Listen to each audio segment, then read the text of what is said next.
Hello everyone, আশা করি আপনারা সবাই ভালো আছেন। জানেন কি শিবরাত্রির ব্রত বা শিবরাত্রি পালনের মাহাত্ম্য কী, বা চারটি প্রহরে কেনই বা দেওয়া হয় শিবের মাথায় জল? আসুন না একটা ছোট্ট গল্পের মাধ্যমে শুনে নিই, কারণ অনেক গল্প যে লুকিয়ে আছে আমাদের এই ভারতীয় বা এই দেবতাদের মধ্যে। আসলে এই গল্পটা হচ্ছে অনেক অনেক যুগ আগে, যেদিন ছিল শিবরাত্রি। এবং শিবরাত্রির দিন অর্থাৎ একটি বেদ ছিল যিনি শিবের বড় ভক্ত ছিল। তার একটাই মাত্র লক্ষ্য ছিল যেন তেন প্রকারণে শিবের দেখা পাক, কিন্তু কোনোভাবেই যে তিনি প্রভুর দেখা পাচ্ছেন না। সে শিকার করতেন মাছ মাংস, এই রকম করেই কিন্তু তার জীবন যায়, অর্থাৎ তার সংসার পালন করেন। এবং একদিন কিন্তু শিকার না পেয়ে হন্ত হয়ে একটি গাছের ডালে উঠে উনি দেখতে থাকেন কোনোভাবে কোনো শিকার আছে নাকি। দেখাই গেল একটি শিকার আসলো, হরিণ, এবং হরিণটিকে সে বাঁধতেও গেল এবং হরিণটি করুণ চোখে বলল, আমাকে একটু রেহাই করুন, আমি একটু পরে আসছি। এইভাবে কিন্তু হরিণটি আর আসে না। হরিণটি বলল, আমার ফ্যামিলিকে রেখে আমি আছি এবং এসে আপনাকে অবশ্যই ধরা দেব। ব্যক্তি ভাবল যে এই মনে হয় আসবেন না।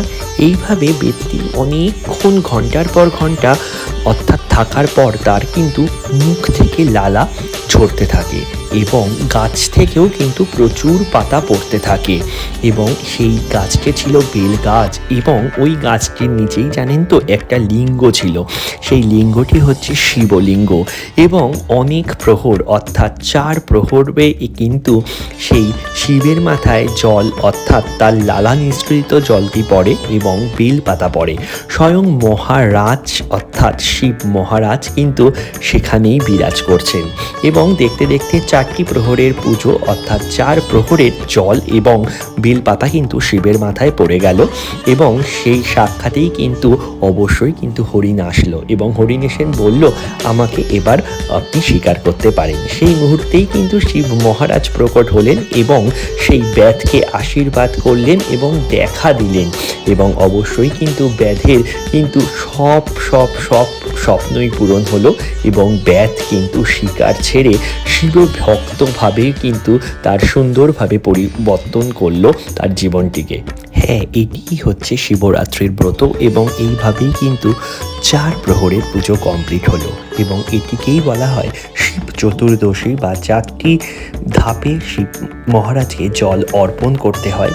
শিব মহারাজ বা শিব দেবতা এরকম বলতে যারা মানেন তারা তো জানেনই তার মহান করুণা, অর্থাৎ এইভাবেই কিন্তু শিবব্রত পালন করা হয়। তাই এরকম আমাদের ধর্ম বা আমাদের বর্ণে অনেক রকম গল্প লুকিয়ে আছে, আর এই সব গল্প কিন্তু অবশ্যই ইয়ং জেনারেশনের কাছে পৌঁছানো জরুরি।